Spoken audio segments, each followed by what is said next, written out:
Hi viewers, எல்லோருக்கும் வணக்கம். இன்னைக்கு சின்ன மருமகள் தொடர்கதையில் சேது அவங்க வீட்டில் சபையில் எல்லாரையும் கூட்டி வச்சு என்ன சொல்கிறாருன்னா, நான் இன்னொரு கல்யாணம் பண்ணிக்க போகிறேன் அப்படின்னு சொல்கிறாரு. இந்த தமிழ்ச்செல்விக்கு இன்னொரு வாழ்க்கை கொடுக்கறதா என்னால் முடியாது. இனிமே அவள் என்னை ரொம்ப அசிங்கப்படுத்திட்டா, அவமானப்படுத்திட்டா, தேர்தலில் நின்றுலாம் என்னை ரொம்ப வெக்கப்படுத்திட்டா. அதனால் அவள் வேண்டாம், நம்ம குடும்பத்துக்கு ஏற்ற மாதிரி நல்லா அன்பாகவும் அடக்கமாகவும் இருக்கிற ஏற்கனவே நான் பழகின பொண்ணு ஐஸ்வர்யாவை கல்யாணம் பண்ணிக்கலான்னு இருக்கேன்ப்பா அப்படின்னு அவங்க அப்பாட்ட சொல்கிறாரு. உடனே எல்லாருக்குமே ஷாக் ஆகிடுதுங்க அதை கேட்டதும். அதுக்கப்புறம், அப்பா நான் எடுத்திருக்க முடிவு சரியாக இருக்கா? ஏன் தெரியுமா நான் ஐஸ்வர்யாவை தேர்ந்தெடுத்தேன்? அவள் சின்னதுலேருந்தே என் கூட பழகிட்டாப்பா, நல்லா தெரிஞ்ச பொண்ணு வேற. இன்னொரு பொண்ணை நான் பார்த்து புதுசாக பழகிறத விட இவகிட்ட நான் சின்னதுலேருந்து நல்லா பழகியிருக்கேன். நான் தேர்தலில் ஜெயிச்சிட்டேன்னு தெரிஞ்சு அவள் எனக்காக பிரார்த்தனை பண்ணி கோயிலில் தீச்சட்டி ஏந்தி விரதம் இருந்து இது மாதிரி கடமையெல்லாம் பார்த்தா. அதுவும் இல்லாமல் அவள் அந்தமானில் வளர்ந்த பொண்ணு, வசதியாக. அது கூட பார்க்காம தேர்தலில் எல்லார்கிட்டையும் எனக்காக போய் ஓட்டு கேட்டா. அதனால தான் நான் ஐஷுவை கல்யாணம் பண்ணிக்கலான் இருக்கேன். நீங்கள் என்னப்பா முடிவு சொல்கிறீங்க அப்படின்னு சொல்லி கேட்குறாரு ராசாங்கத்துக்கிட்ட. அப்போ ராசாங்க சேது, இது உன்னுடைய முடிவு தான்ப்பா, இந்த முடிவில் நீ தான்ப்பா எடுக்கணும் எதுவாக இருந்தாலும் அப்படின்னு சொல்கிறார். எனக்கு சம்மதம்ப்பான்றாரு. பாட்டியா, ஐயா ஏயா அவசரப்படுறீங்க, எல்லாம் என்னையா இது அப்படின்றாங்க. உடனே அவங்க அப்பத்தாவை சொல்கிறாரு. என்ன சொல்கிறாருன்னா ராசாங்கம், அம்மா கம்முன்னு இருமா, இது சேதுவோடைய முடிவு அப்படின்றாரு. இதை கேட்டதும் பாவம் கருப்புக்கெல்லாம் மனசு ரொம்ப கஷ்டமாக இருக்குது. நடேசன் கிட்ட கேட்குறாரு கருப்பு, நடேசா என்னப்பா சேது இப்படி சொல்கிறா போல, நீங்களாம் அப்படியே அமைதியாக இருக்கீங்களே அப்படின்ட்டு கேட்குறாரு. அதுக்கு நடேசன் சொல்கிறாரு, அப்பாவே சொல்லிட்டாரு மாமா, இந்த விஷயத்தில் சேதோட முடிவு தான் முக்கியம் அப்படின்னு சொல்லிட்டு நாங்கள் என்ன பேசுறது அப்படின்றாங்க. அதுக்கப்புறம் அந்த நேரம் பார்த்து ஐஸ்வர்யாவுடைய அப்பா அம்மா வீட்டுக்கு வராங்கங்க.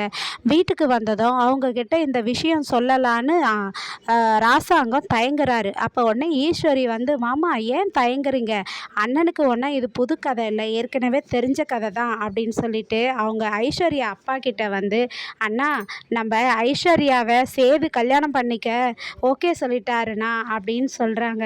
அப்படியா, நல்ல விஷயமாச்சே, சூப்பராச்சே, ஓகே அப்படின்னு, நாங்கள் வந்த உடனே இவ்வளோ நல்ல விஷயம் சொல்கிறீங்க அப்படின்னு சொல்கிறாங்க. உடனே ஐஸ்வர்யாவுடைய அம்மா கேட்குறாங்க சேதுக்கிட்ட, தம்பி இதில் நீங்கள் உறுதியாக இருக்கீங்களா அப்படின்னு கேட்குறாங்க. நான் கேட்குறேன் தப்பாக எடுத்துக்காதீங்க, நீங்கள் ஏற்கனவே கல்யாணம் ஆனவர், எங்கள் பொண்ணு இன்னும் முதல் கல்யாணம் அவளுக்கு. ஏன்னா நாளைக்கு திடீர்னு யாராவது உங்களை மனசை மாற்றிட்டா நீங்கள் மாறிடக்கூடாதுல்ல, அதனால தான் கேட்குறோம். எங்கள் பொண்ணோடைய விருப்பம் தான் எங்களுக்கு முக்கியம், அதனாலவே நாங்கள் இதுக்காக ஒத்துக்கிறோம். அதனால் நீங்கள் உறுதியாக இருக்கீங்கல்ல தம்பி ஐஷுவை கல்யாணம் பண்ணிக்கிறதுல அப்படின்றாங்க. உறுதியாக இருக்கிறேன் அத்தை அப்படின்னு சொல்கிறாரு. அதுக்கப்புறமா ஐஷுடைய அப்பா என்ன சொல்கிறாருன்னா, உடனே நம்ம கல்யாணத்தை வச்சுக்கலாமே அப்படின்னு சொல்லிட்டு சொல்கிறாரு. உடனே எல்லாம் கல்யாணம் வேண்டாம் அப்படின்னு மோகனா சொல்கிறாங்க. ஏம்மா அப்படின்னு கேட்குறாங்க.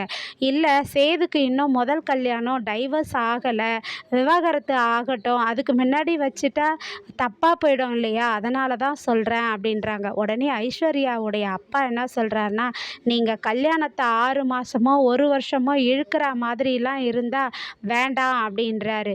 ஏன் என்ன இப்படி சொல்கிறீங்க அப்படின்னு கேட்குறாங்க. இல்லைங்க, உடனே நிச்சயதார்த்தமாவது வச்சுக்கலான்றாரு. அதுக்கப்புறம் சாவித்திரி என்ன சொல்கிறாங்கன்னா, என்னங்க நீங்கள் இன்னைக்கு தான் வந்தீங்க, நாளைக்கே நிச்சயதார்த்தம்னா எப்படி?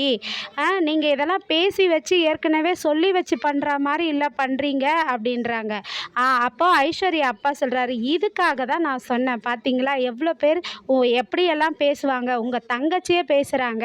1 வருஷம் தள்ளி வச்சிங்கன்னா இந்த கல்யாணத்துக்குள்ளே எத்தனோ பேர் குட்டி கலப்பனெல்லாம் பண்ணுவாங்க, அதனால தான் சொல்கிறேன், உடனே நிச்சயம் வச்சுக்கிறதா இருந்தால் நீங்களும் எங்களுக்கு உறுதி பத்திரம் எழுதி தர மாதிரி இருக்கும் இல்லையா அப்படின்றாங்க. சேதுவோட முடிவு தான் முக்கியம்னு சொல்லிட்டு ராசாங்கம் சேதுவை கேட்குறாரு, நீ என்னப்பா சொல்கிறேன்னு. அதுக்கு சேது என்ன சொல்கிறாருன்னா, அப்பா நான் ஐஷுவை கல்யாணம் பண்ணிக்கிறேன், ஆனால் உடனே நிச்சயதார்த்தம் வேண்டாம் அப்படின்றாரு. அதுக்கு டக்குன்னு எழுந்துக்கிறாருங்க ஐஷுவோடைய அப்பா. அதுக்கப்புறம் ஐஷு கேட்குறாங்க, என்னப்பா இப்படி பண்ணுறீங்கன்னு கேட்குறாங்க. அதுக்கு அவர் என்ன சொல்கிறாருன்னா, ஐஸ்வர்யா எங்களுக்கு உன்னுடைய வாழ்க்கை தாம்மா முக்கியம், நீ ஆசைப்பட்டுட்ட, அதுக்காக தான் நாங்கள் பேசுகிறோம், உடனே நிச்சயதார்த்தம் வச்சாதாம்மா நல்லது, அப்போ தான் எங்களுக்கு சேது தான் மாப்பிள்ளை அப்படின்னு முடிவாயிடும்ல, அதுக்காக தான் கேட்குறேன் அப்படின்றாங்க.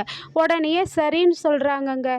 அதுக்கப்புறமா தமிழ்ச்செல்வி வந்து காலேஜுக்கு போகிற வழியில் ஒரு ஃபேமிலி 2 வண்டி ஆக்சிடென்ட் ஆகி எல்லாம் மயக்கமாகி கிடக்குறாங்க. அவங்கள கையை நாடி பிடிச்சி பார்க்குறாங்க தமிழ்ச்செல்வி. பார்த்தாக்கா அவங்க உயிரோட தான் இருக்காங்க, உயிர் இருக்குது அப்படின்னு சொல்லிட்டு எல்லாரையும் ஒரு லாரியில் தூக்கி போட்டுக்கிட்டு போகிறாங்க. போகிற வழியில் குழந்தைக்கு அந்த ப்ரீத்தில் நல்லா அழுத்தி அவங்களுக்கு உயிர் வர செஞ்சிடுறாங்க. அதுக்கப்புறம் ஒவ்வொருத்தருக்கா ட்ரை பண்ணுறாங்க. எல்லாம் மூச்சு பேச்சு இல்லாமல் இருக்கிறாங்கங்க. நாளைக்கு அவங்க உயிரோடு இருக்காங்களா, இல்லை தமிழ்ச்செல்வி காப்பாற்றிடுறாங்களான்ற கதையை தொடர்ந்து பார்ப்போம். நன்றி, பாய்.